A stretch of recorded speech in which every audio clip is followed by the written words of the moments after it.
sangre en movimiento. Gracias al desarrollo del microscopio, la ciencia pudo conocer que la sangre es más que simplemente un líquido espeso de color rojizo que circula por las venas. Como puede ver, la sangre es un tejido vivo compuesto por una parte líquida, el plasma, y una sólida con millones de células diferenciadas. Los glóbulos rojos tienen la forma de una rosquilla y su función es transportar el oxígeno desde los pulmones a todas las células del cuerpo. Para ello, necesitan de una proteína llamada hemoglobina, que contiene hierro y que es la que posibilita el intercambio de gases. Entonces, cuando no hay suficiente hemoglobina en el cuerpo, una persona puede enfermarse. A esto se le conoce como anemia. Será importante aprender a prevenirla o combatirla. Para eso, la buena alimentación será indispensable. ¿Quién dice estoy con anemia? ¿Qué es bueno? Tome juguito de zanahoria, naranja, remolacha, tiene vitamina C y D, y alfalfa, juguito, buenísimo. espinaca como Popeye.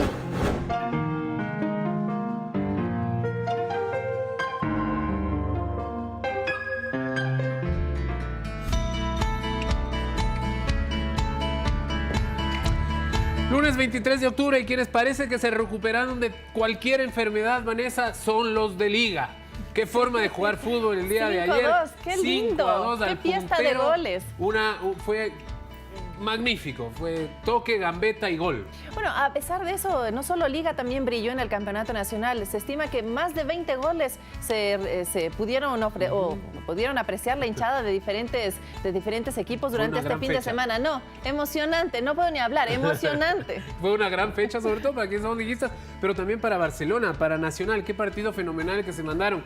Nuevo puntero, el Emelec. Yo sé que esto quizás a usted no le importe tanto, pero los liguistas, por eso viene de blanco. A los tiempos podemos festejar una victoria así, además al puntero del campeonato. Así es, bueno, nosotros motivados, contentos, comenzamos esta semana y comenzamos también con un tema de interés para la familia ecuatoriana. Hoy lunes dedicado a la salud. Por supuesto que sí, le damos muchísima energía a usted, por supuesto que está del otro lado de la pantalla. Hablaremos de la anemia. ¿Sabe usted lo que significa? ¿Sabe si es que la padece o no? Porque, Vanessa, puede ser silenciosa a veces la anemia. Claro, puede ser sí, que la tengamos y no sepamos necesariamente qué es así. Hace unas semanas estuvimos hablando sobre los problemas de la nutrición a propósito del Día de la Alimentación y decíamos nosotros que tenemos extremos muy marcados en nuestra población. Por un lado tenemos gente que tiene sobrepeso y obesidad, pero hay otra gente que no se alimenta bien, que tiene desnutrición, que tiene anemia. Así que nosotros queremos pues seguir con este hilo de programas en el que le vamos a dar recomendaciones que usted no se puede perder. Y es que las posibilidades económicas, amigos y amigas, no son excusa para no tener una buena alimentación en un país como el nuestro, en el que, gracias a Dios, las verduras y las frutas se dan casi todo el año. Por lo tanto, una buena alimentación depende solamente de nosotros y de estar atentos y, por supuesto, planificar. Y vamos a comenzar el programa recordándole a usted, amiga y amigo televidente, qué es la sangre, por qué es tan importante y cuáles son sus componentes. Porque el problema de la anemia está justamente en uno de los componentes de la sangre, los glóbulos rojos. Por supuesto, vamos a entenderle un poco mejor a la enfermedad. Lo hacemos para que usted también vaya entendiendo interiormente lo que significa y, por supuesto, con el ánimo de que no la padezca y que en el futuro tenga cuidado. Comenzamos con eso. Bienvenidas y bienvenidos. Hoy el lunes está dedicado a la salud. Esto es Sangre en Movimiento. Gracias al desarrollo del microscopio, la ciencia pudo conocer que la sangre es más que simplemente un líquido espeso de color rojizo que circula por las venas. Como puede ver, la sangre es un tejido vivo compuesto por una parte líquida, el plasma, y una sólida con millones de células diferenciadas. Las plaquetas para la coagulación, los glóbulos blancos para la defensa del organismo y los glóbulos rojos, también llamados eritrocitos, son los más numerosos. Se sabe que normalmente una persona cuenta con 5 millones por cada milímetro cúbico de sangre y que viven en promedio 120 días. Los glóbulos rojos tienen la forma de una rosquilla y su función es transportar el oxígeno desde los pulmones a todas las células del cuerpo. Para ello, necesitan de una proteína llamada hemoglobina, que contiene hierro y que es la que posibilita el intercambio de gases. Entonces, cuando no hay suficiente hemoglobina en el cuerpo, una persona puede enfermarse. A esto se le conoce como anemia. ¿Pero quiénes pueden desarrollarla? Son 3 las causas principales. 1. La pérdida de sangre. 2. La escasa producción de glóbulos rojos. Y 3. La destrucción de estos a gran velocidad. Un paciente con anemia está pálido, se siente débil, Tiene frío, se marea y se pone irritable con facilidad. También puede tener dolores de cabeza frecuentes y dificultad para respirar. Tome en cuenta que es nada más y nada menos que la oxigenación celular la que se encuentra afectada. Por eso, si tiene alguno de estos síntomas, acuda al médico. Mientras tanto, recuerde que la alimentación es un pilar fundamental para mantener la salud. Son alimentos ricos en hierro y vitaminas, las verduras de hoja verde y oscura, como las espinacas, las acelgas y el perejil, los frutos secos, como los pistachos, las almendras o las nueces, las legumbres, como las lentejas y los garbanzos.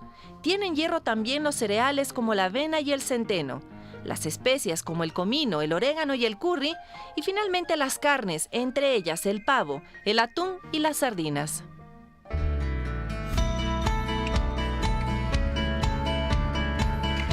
Anemia, causas y consecuencias es el tema que proponemos para este inicio de semana. Muchísimas gracias por preferir a la televisión pública. Y como siempre tenemos a dos especialistas que nos van a ayudar y nos van a hacer algunas recomendaciones sobre este tema que estamos debatiendo en esta jornada. Muchísimas gracias la presencia del doctor Carlos Carrera, él es especialista en hematología del Hospital Eugenio Espejo de aquí de la ciudad de Quito. Gracias por estar aquí. Buenas tardes. Y también nos acompaña el doctor, lo tengo por aquí, Freddy Trujillo, médico internista del Hospital Enrique Garcés del sur de la ciudad. Con ellos estaremos hablando en unos minutitos, Arturo. Por supuesto que sí, muchísimas gracias por estar aquí y a ustedes del otro lado de la pantalla también, gracias por siempre estar atentos de nuestro programa y también ser parte de las líneas, están ya abiertas para que nos pueda llamar y pueda comunicarse con nosotros. 3970-822 o 3970-813 son las líneas ya habilitadas. Además, alrededor del planeta nos puede ver a través de Facebook Live y si prefiere contactarse con nosotros a través de Twitter también puede hacerlo con el hashtag o numeral al mediodía. El tema está planteado, la anemia. ¿Sabe usted lo que significa? Usted puede ser que la padezca y no lo sepa muy bien. Y esa entonces es nuestra primera pregunta a nuestros especialistas. Doctor, la anemia, ¿qué es? Y hay veces que uno la puede padecer sin saberlo. Bienvenido. Buenas tardes a todos, gracias por la invitación. En realidad, la anemia es una disminución de los glóbulos rojos. Recordemos que son células que le van a dar el color a la sangre. La función fundamental es de transportar oxígeno. Entonces, cuando el organismo empieza a perder por cualquier condición, sea por sangrados, por pérdida de nutrientes básicos como el hierro, o también puede ser por vitamina B12 y ácido fólico, que también causan este proceso de anemia. Entonces, ellos progresivamente se van consumiendo sus reservas hasta que hay un momento en que ya no tiene capacidad para formar la cantidad de glóbulos rojos normales y empieza a producirse la sintomatología. Es decir, siempre habrá un espacio de tiempo en que empieza a haber el déficit, se consumen las reservas hasta que presentan la sintomatología. ¿Este tiempo puede ser de cuánto? Es variable dependiendo del micronutriente que esté afectado. Si hablamos, por ejemplo, de la vitamina B12, este probablemente sea agotamiento de sus reservas en un periodo de 5 años.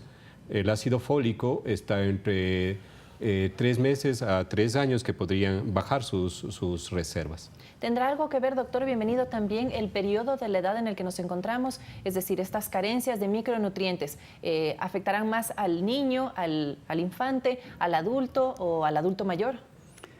Aquí tenemos que hacer una consideración especial porque los diferentes grupos poblacionales están expuestos a los diferentes factores que les aqueja.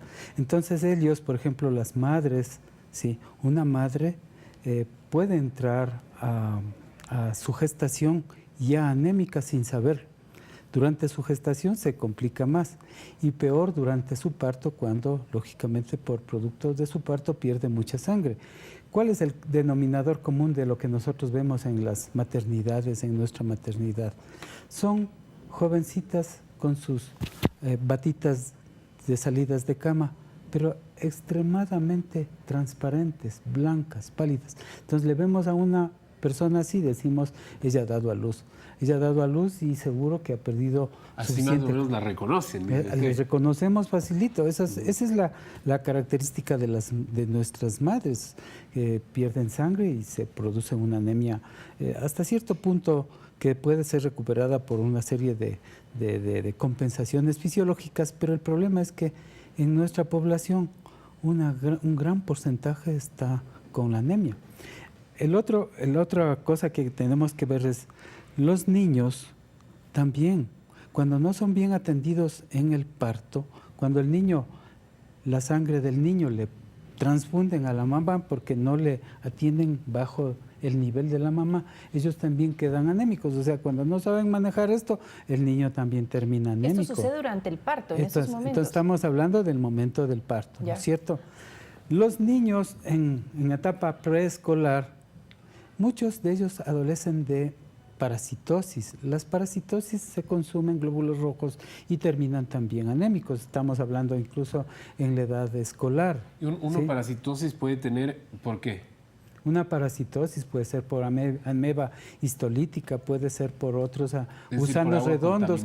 por comida contaminada. Claro, lógicamente. Higiénicamente hablando. Por está mal. supuesto, por supuesto. Yeah. Y otros gusanos redondos que hacen el huequito en el intestino y son hematófagos, ¿no? Son hematófagos y están consumiendo la sangre. Esto ocurre frecuentemente en nuestra costa, en los pacientes, en la gente que anda descalza y se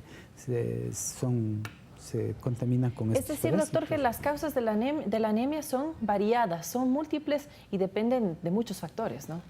Sí, tenemos lo que mencionábamos de inicio, anemias por deficiencia de aportes, que puede ser también situaciones dietéticas que uno adopta, pueden ser incluso, hay periodos de crecimiento rápido en donde el organismo necesita mayor cantidad de nutrientes. Esto es el periodo de lactante en la pubertad, tenemos en la parte del embarazo, la lactancia, que son donde requiere mayor nutrientes. Las causas pueden ser incluso por pérdidas, puede ser por aumento en los requerimientos, puede ser por otro tipo de enfermedades, porque la mayor parte de las anemias son carenciales. Hay un grupo de enfermedades que tienen a dar como reflejo un proceso anémico como repercusión sistémica, pero no necesariamente se refiere a la deficiencia de hierro o a la deficiencia de vitaminas como la vitamina B12, el ácido fólico o otros nutrientes. Se debe a la disminución de una hormona que se llama eritropoyetina, la cual tiene que ir a estimular a la médula ósea para formar nuevos glóbulos rojos.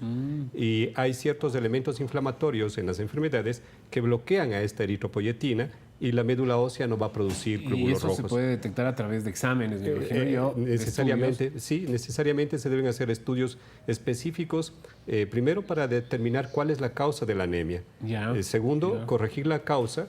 Y tercero, pues vemos que la recuperación de los glóbulos rojos va a normalizar, pero siempre debemos buscar una causa. Como decía el doctor Freddy, las anemias carenciales por cualquiera de los eventos siguen siendo uno de los que está en la cúspide de la pirámide, pero hay el otro grupo de enfermedades que están ocultas y que tienen que ser investigadas en forma adecuada. ¿Los deportistas de élite o quien hace mucho deporte y no se alimenta bien también puede ser víctima de la...? Bueno, los deportistas de élite tienen un sistema de nutrición muy bien específico. En el caso de no tenerlo... en el caso, lo que hace es que existan mayores necesidades de consumo de ciertos nutrientes si ellos no tienen ese ingreso. Por ejemplo, hay personas que no les gusta la carne.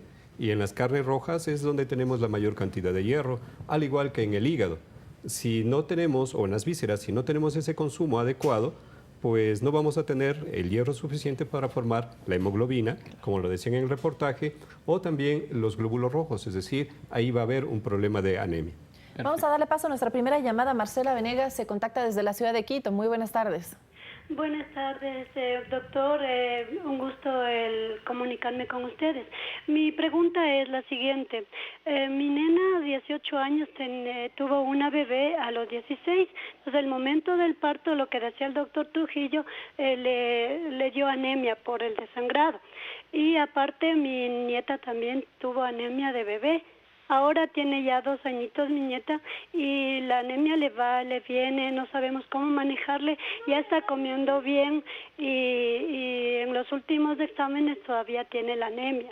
Pues, hubo unos 2, 3 exámenes durante estos 2 años que ya le subió el porcentaje, pero todavía sigue con anemia. ¿Cómo lo podemos manejar o cómo? Porque ya está comiendo bien la bebé. Gracias, Marcela. Eso quiere decir, o según el caso de nuestra amiga televidente, tuvo el problema de la anemia después del parto. ¿Eso puede repetirse después de ciertos intervalos de tiempo? Lastimosamente nosotros, con los exámenes que tenemos y con los parámetros de comparación de los rangos de normalidad que manejamos, no podemos a veces darnos cuenta de la realidad que está pasando con los pacientes a pesar de que ya tenemos el examen. Me estoy refiriendo al hecho de que la mayoría de los laboratorios tienen los rangos de normalidad anotados al lado de los resultados y estos rangos de normalidad no están ajustados al nivel, sobre el nivel del mar como nosotros vivimos.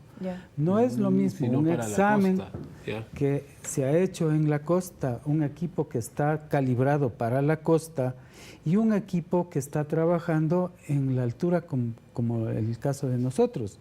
No es lo mismo el personaje o la persona que está viviendo en la costa y sus requerimientos como los requerimientos que nosotros tenemos a esta altura sobre el nivel del mar. Acá se necesitan más glóbulos rojos, ¿no? Acá de ley para tenemos la respiración, mejor oxígeno. Por eso ustedes pueden ir por la provincia de, por ejemplo, de Cotopaxi, en esas áreas bien altas y les ven a toditos los indígenas así con unos cachetitos como unas manzanitas coloradas.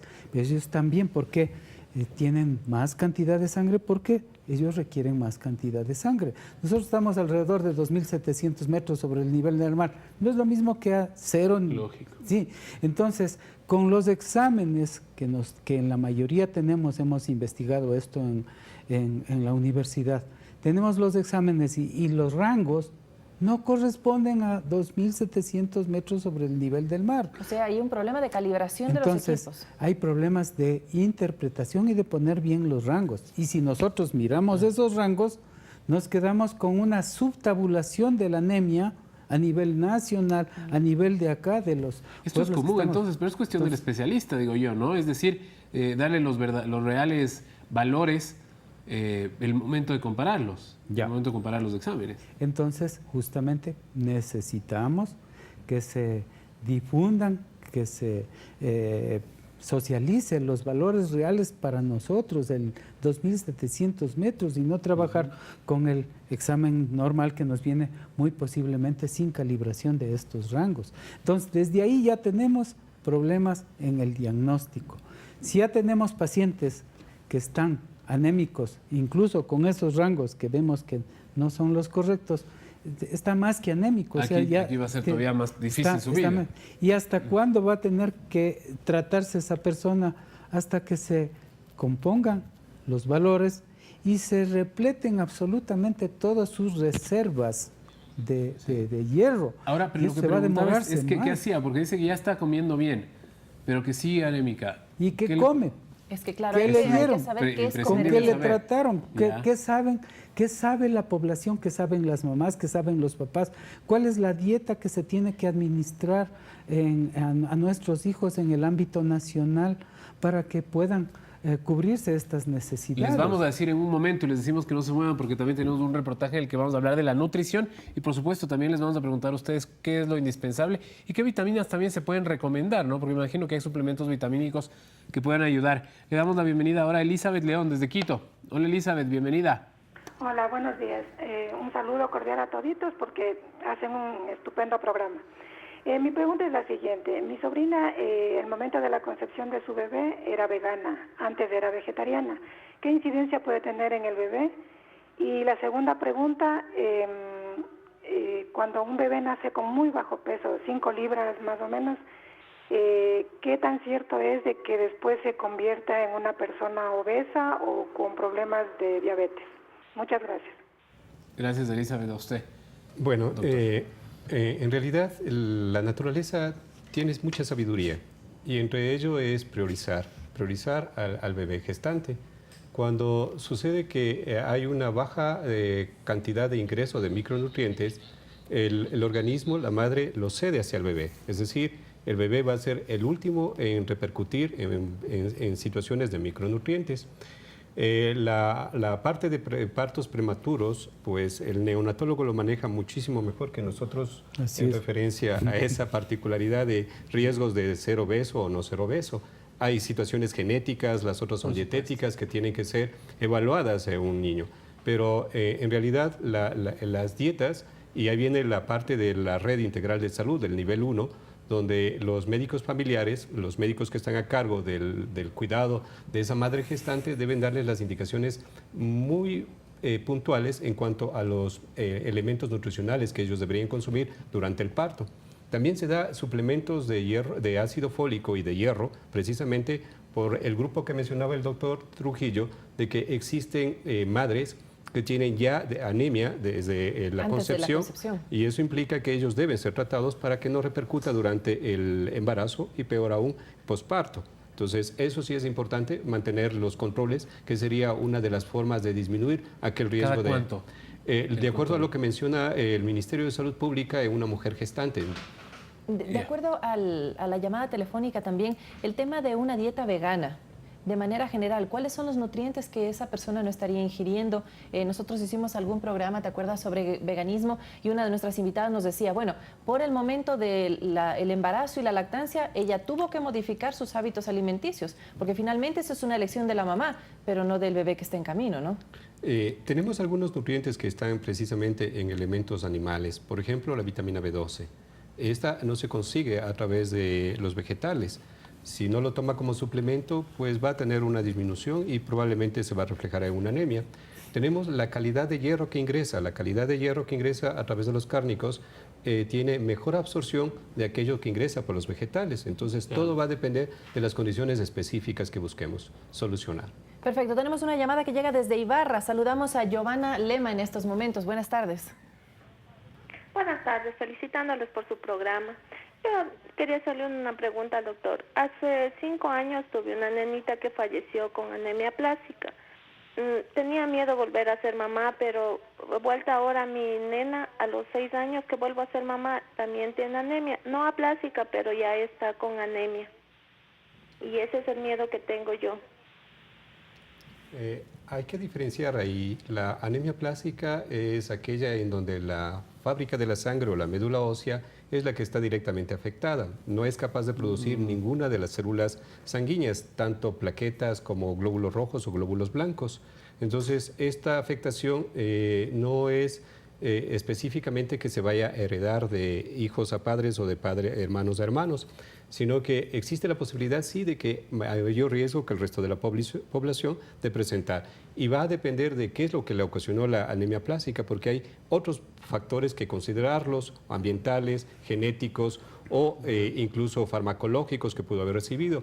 Pero probablemente la nena que está ahora con anemia pues tendrá que ser evaluada por el pediatra para ver si es que es deficiencia de nutrientes o tiene otro tipo de consideración que hay que evaluarla. El doctor, y esta anemia de la que hablamos, esta plástica, así se llama, ¿cómo se puede tratar? ¿Hay formas de salir adelante si uno le diagnostican esa anemia?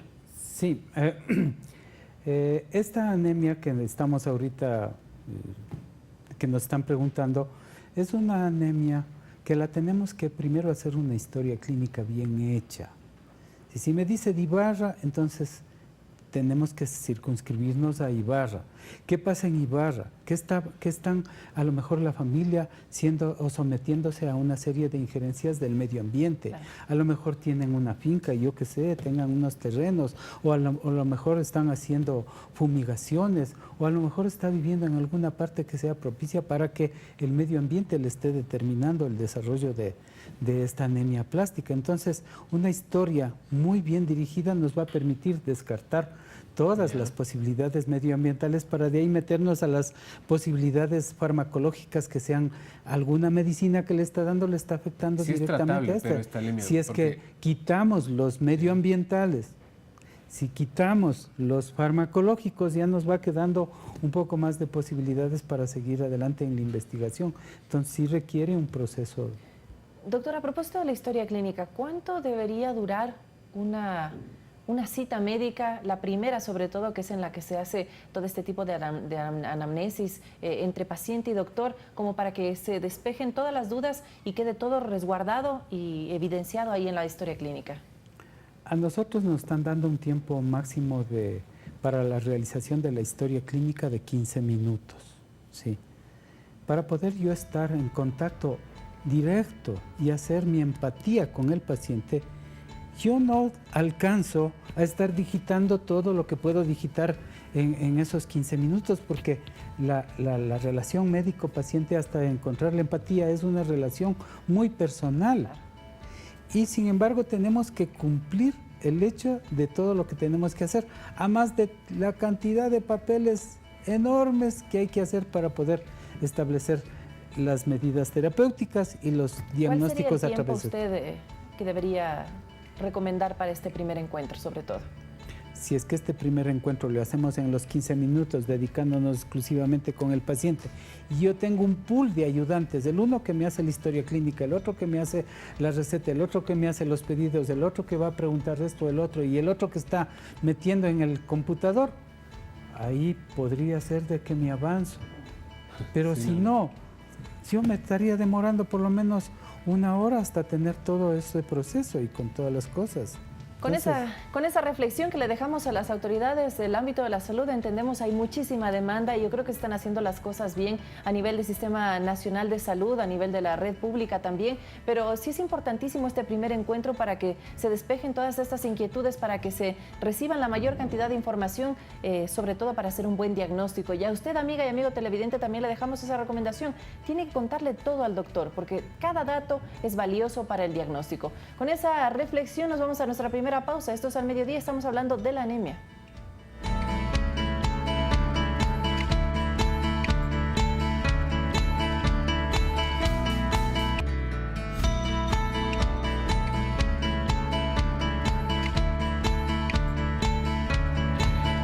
y 29 exactamente, estamos en la mitad de nuestro programa, les seguimos invitando a que se conecte con nosotros y a propósito, tenemos ya una llamada, Lilian Silva desde Quito, nos está llamando. Lilian, le estamos escuchando, Lilian, hola.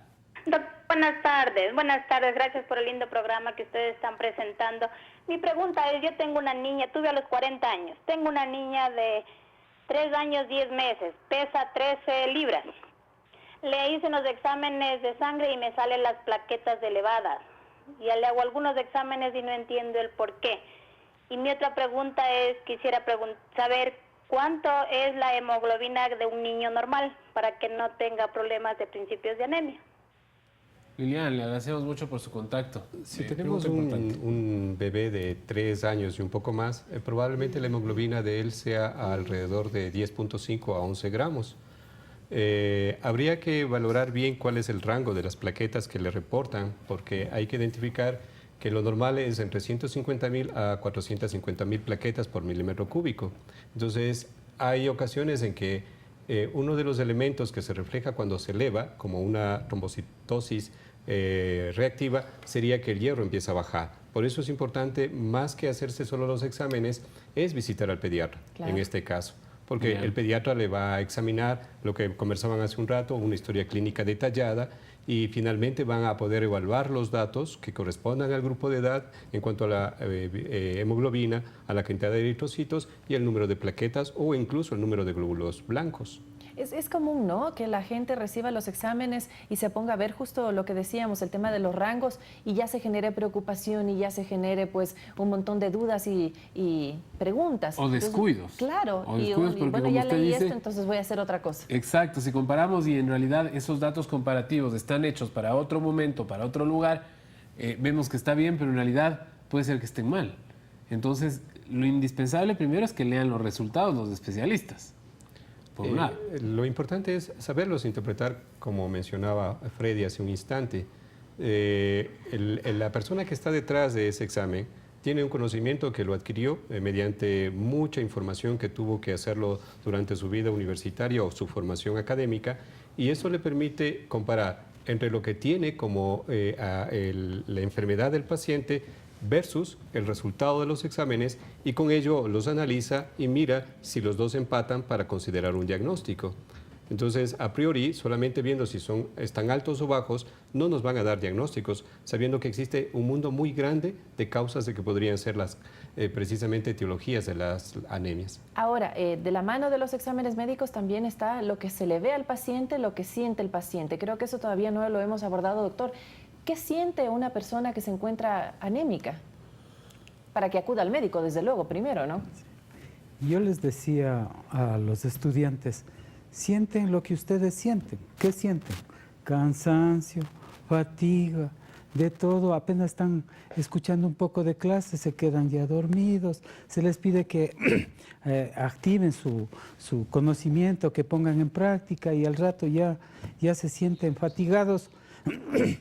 Les falta en algunos casos mucho más graves, incluso les puede causarles un poco de disnea porque la cantidad de oxígeno que están logrando es muy poco para la altura que están.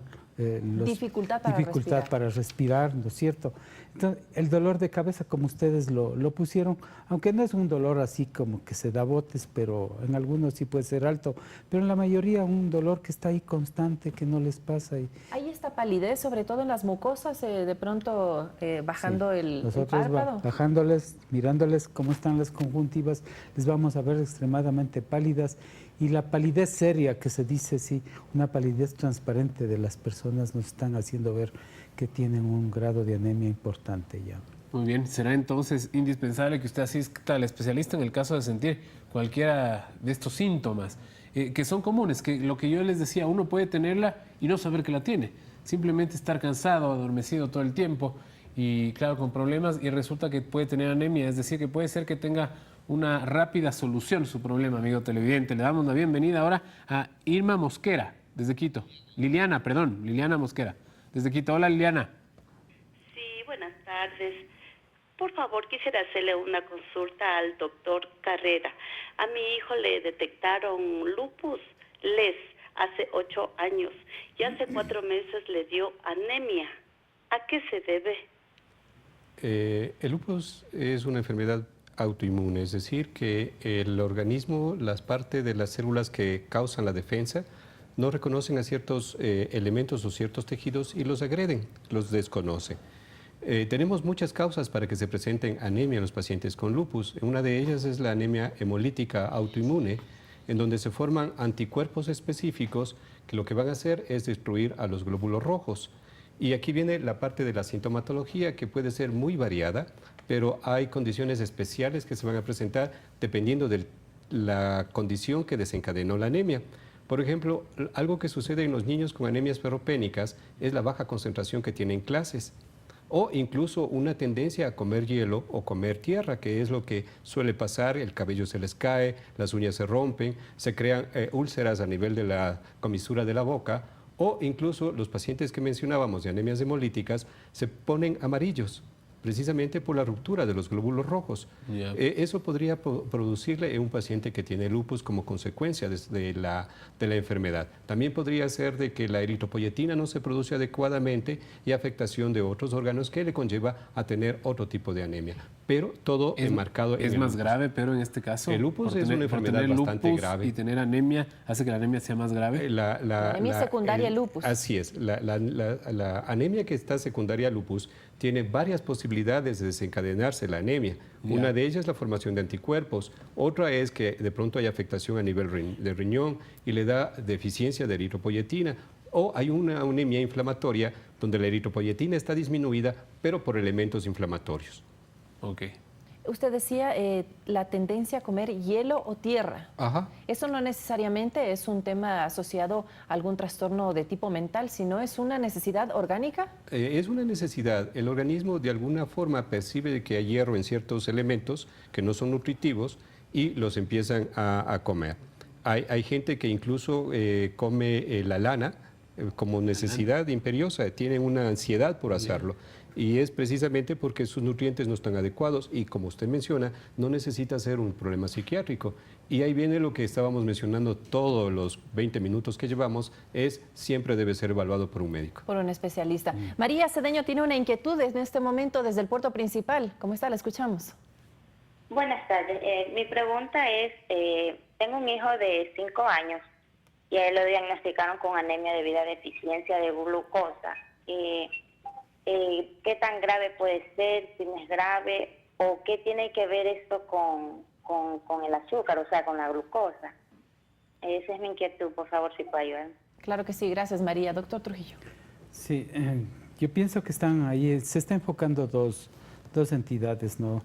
La una es las enfermedades dependientes de la glucosa y la otra es esta enfermedad de la anemia, que en general son nutricionales la mayor parte. Entonces, si tenemos un paciente como tal, yo le abriría las dos posibilidades diagnósticas para encontrar.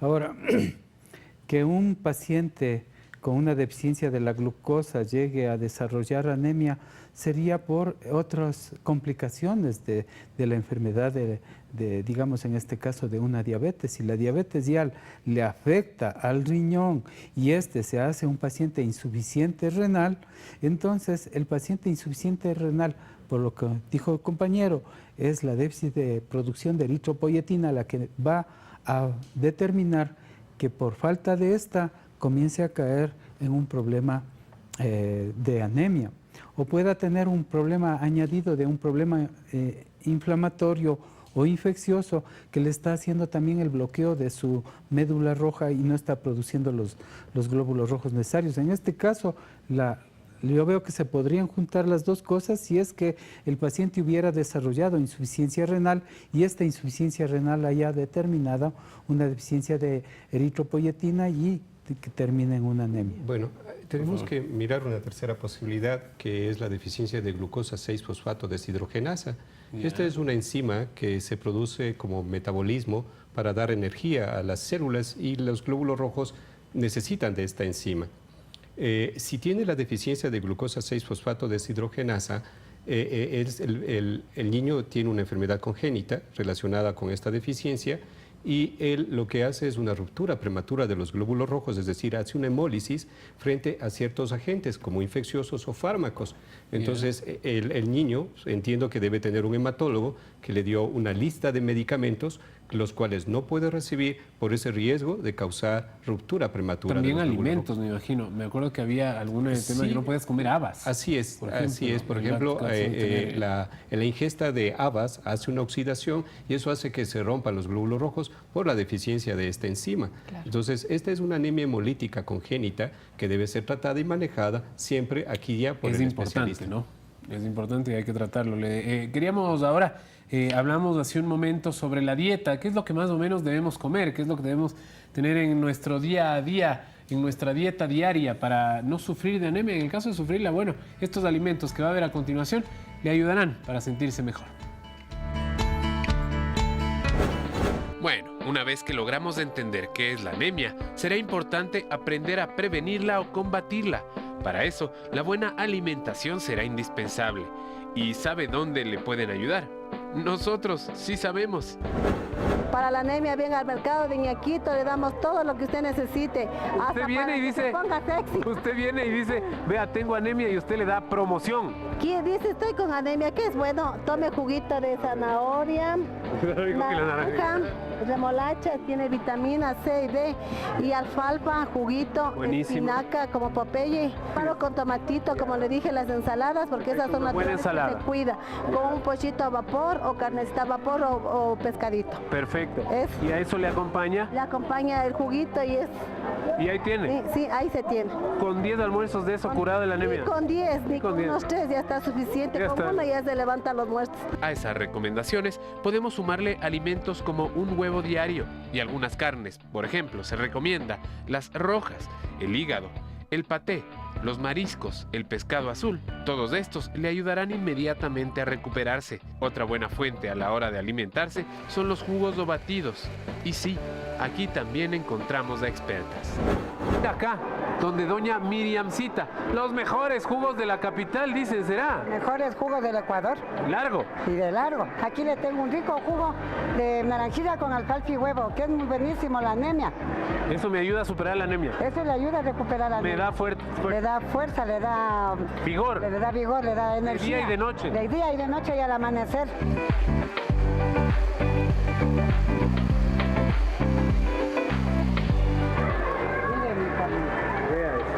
Purito, fresquito y natural.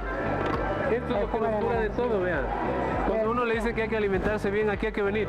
Claro, al puesto de jugos de insumos Miriamcita. Aquí en el mercado de Iñaquito. En el mercado de Iñaquito. ¿Cuánto vale uno de estos? ¿Cuánto vale uno de estos para que la gente sepa? Un aire al alcance de todo bolsillo de 75 centavos, de $1, $1.50. Perfecto, invitados entonces yo a disfrutar del juguito, vea. Entonces, ¿qué le parece un buen menú? Empezar con una buena ensalada de acelga con tomate, limón y zanahoria. Para el plato fuerte, un pescado con menestra de lenteja y una crema de hongos secos. Y de postre, podría decidirse entre un higo con queso o un kiwi. Buen provecho. Y con la yapita, lo que le llena mi corazón.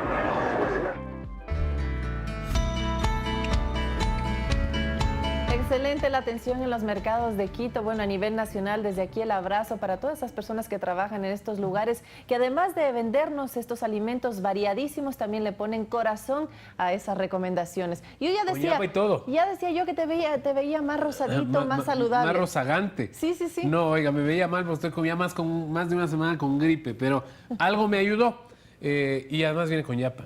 Buenísimo. Yo lo que decía al principio del programa es que no hay mucha excusa para alimentarse bien en el Ecuador. Somos un país en el que hay muchísimas legumbres, hay muchísimas frutas, se da todo el tiempo y es cuestión de organizarse y alimentarse bien. Es indispensable. Es importante. La cantidad de vitaminas, nutrientes que uno requiere, de proteínas, de carbohidratos, incluso de grasas, son fundamentales para poder llevar el día a día. Y eso hace que los equilibrios en el organismo se mantengan.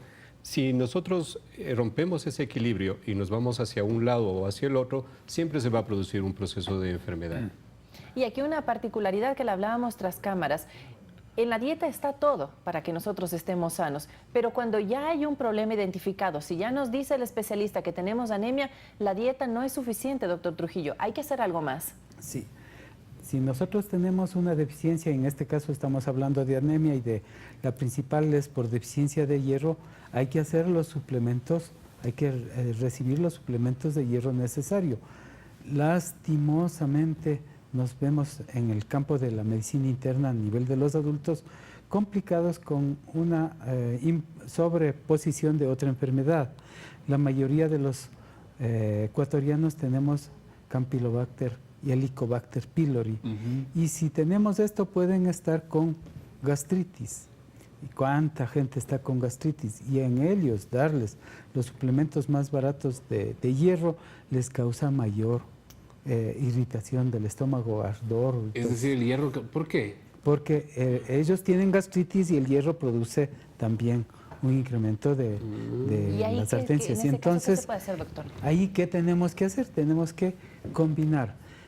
Hay diferentes moléculas de hierro que tenemos que administrar y hay algunas moléculas de hierro que no producen todas esta sintomatología que producen las más simples. Entonces tenemos que hacer y utilizar estas otras moléculas. Y finalmente, para mí, la mejor molécula de hierro es el hierro hematínico. El hierro hematínico es el hierro que está en la sangre. El hierro de la sangre, entonces estamos hablando de la sangre como alimento. Ya, ¿y cómo hacemos de esa? Entonces, estamos hablando del yaguar locro, estamos hablando de las morcillas de sangre, pero esas con bastante sangre, que sean bien negritas, que se les vea que están con la sangre. Esa es una posibilidad de nutrición que si le damos con suficiente cantidad estaríamos ya dándole en forma de suplemento, ¿no? Un suplemento alimentario. Por otra mano tenemos las otras moléculas de hierro que sabremos identificarle y verle para poder administrarle al paciente y que estos nos Doctor, ayuden. ¿el hígado de pollo o las vísceras en general? Mire, lo que usted le vea de color de la sangre en las vísceras tiene sangre. El hígado tiene muchísima cantidad de sangre y por eso usted le ve el color rojo de la sangre. Claro. El riñón tiene el color de la sangre y tiene mucha sangre, ¿sí? Y la sangre cocinada, pues es sangre cocinada y usted estaría comiendo ahí la cantidad de sangre que necesita o el hierro que usted necesita. Aparte de eso, las moléculas de hierro que tenemos en el mercado sí nos van a ayudar muchísimo también a la recuperación. Pero hay que sobrepesar esto. Yo he tenido muchos menos molestias de efectos indeseables de las moléculas de hierro del mercado con las dietas suplementarias de suficiente cantidad de hierro hematínico. El hierro hematínico también hay en presentación comercial, así es que se puede utilizar el hierro comercial hematínico también. Yo quería hablar un poco de estas presentaciones comerciales. Hay decenas, si no son centenas de ofertas en el mercado de vitaminas. ¿Todas son buenas? ¿Cómo nos damos cuenta cuáles pueden servir y cuáles no? Porque como en todo, seguramente hay una gran cantidad que no son tan buenas como lo dicen o como nos lo pintan. Hay vitaminas que nosotros las consumimos con los alimentos y no requerimos adicionalmente de un suplemento vitamínico. Si estamos hablando de tratar a un paciente que tiene anemia por deficiencia de hierro y en las multivitaminas tenemos hierro, probablemente su absorción sea escasa, no sea la que uno espera precisamente para compensar las necesidades. Como comentábamos, existen algunos hierros con características especiales porque a nivel gástrico van a sufrir ciertas transformaciones para poder incrementar su absorción.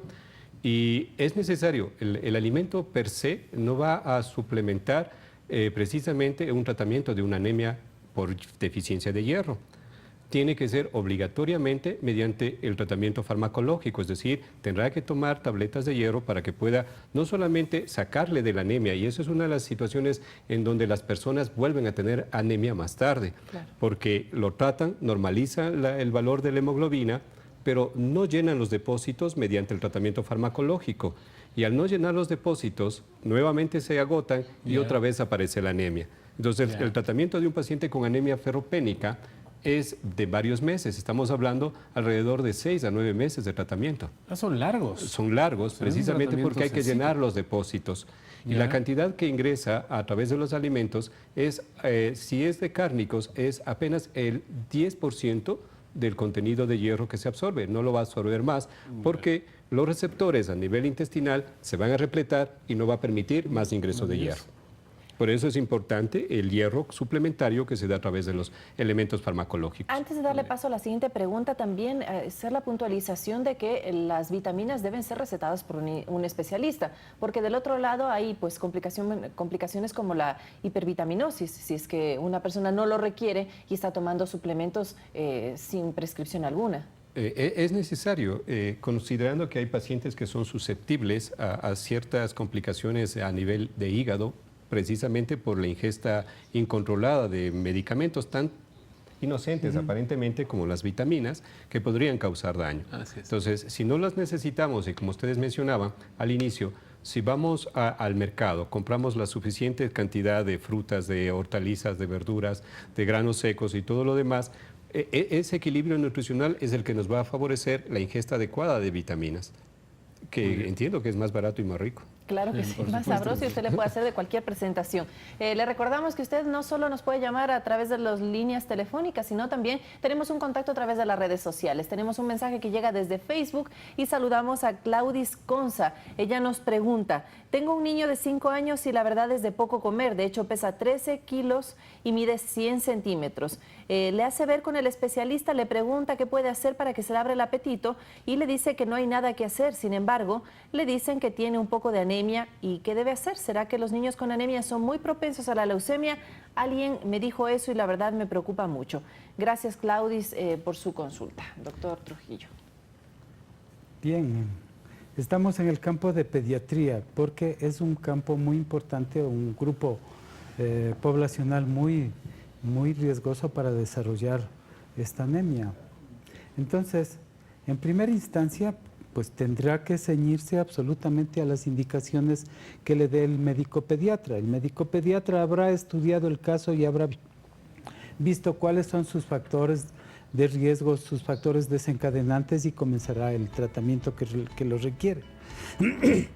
Entonces, de aquí que un déficit nutricional le llegue directamente a producir una leucemia, ya está muy lejos porque los factores desencadenantes son otras cosas, pueden ser propios de la persona misma. Sí, por ese lado tranquila, entonces. Y de lo que vamos a hablar, esto sí yo creo que pasa mucho, es de los niños de cierta edad, se les ve el apetito, lo único que quieren es desfogar energía y en lugar de concentrarse y sentar a comer. Vamos a ver si les podemos dar un par de tips o recomendaciones para que ellos puedan comer. Por supuesto, las comidas ricas y variadas van a ser una de las alternativas. Nos vamos a nuestro último corte, pero venimos ya. No se muevan.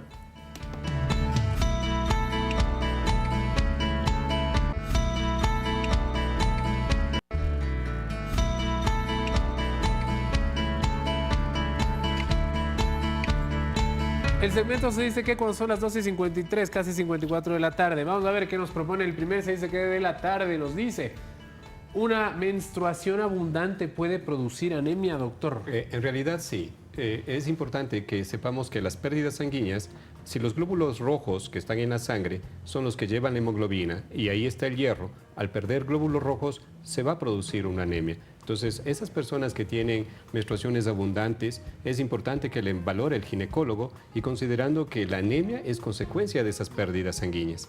Una menstruación normal, ¿cuánto de sangre se pierde? En realidad, los datos son variables porque podemos encontrar creo que son 200 durante el periodo menstrual, que más o menos los requerimientos de hierro están entre 2 miligramos, es decir, es el doble de lo que habitualmente consumiría un hombre de la misma edad, precisamente por sus necesidades de pérdidas que están consideradas como incrementadas. En esos días es importante alimentarse con más... no solamente esos días, sino saber que la mujer en edad fértil necesita un mejor aporte de hierro, que es lo importante, precisamente por sus pérdidas cíclicas que se van dando. Ok, muy bien. Lo que nosotros estamos pretendiendo es de que siempre estén repletos los reservorios de hierro. Entonces, no es que en el rato que está en la menstruación tiene que estar comiendo más, no. Todo el mes. No es todo el mes. Si decimos que se repletan nuestras reservas en 2 años, es todo el tiempo. Oiga, me ponen un mensaje rapidísimo. Si una madre está dando de lactar, ¿también puede ser que pierda un poco de hierro? De hecho, la leche materna contiene hierro. Claro. Y hasta el 3er mes de vida, las necesidades de hierro son las que el bebé necesita. Pero a partir de esa edad, la cantidad de hierro en la leche materna ya no es suficiente. Por eso, en este grupo, como mencionábamos al inicio, son de requerimientos mayores, entonces necesita un requerimiento adicional. Y la madre, obligado, como está dando de lactar, está también dando un hierro adicional a través de la leche materna, y es más que comer más, es comer bien. Exacto. Entonces, ahí lo que ella debe hacer es equilibrar sus ingresos en cuanto a los alimentos que contengan hierro. Muy bien. Segundo, ¿se dice qué? En la tarde, vamos a ver qué nos dice. ¿Solo las personas delgadas sufren de anemia? ¿Será que solo los delgados tienen anemia, doctor? Podemos nosotros tener un gordito, bien gordito, que le creemos que está súper nutrido, cuando no es así. Hay cosas que tenemos que ya definitivamente borrar. Exacto. Sí, una persona bien nutrida tiene que tener su peso exacto, lo que debería ser.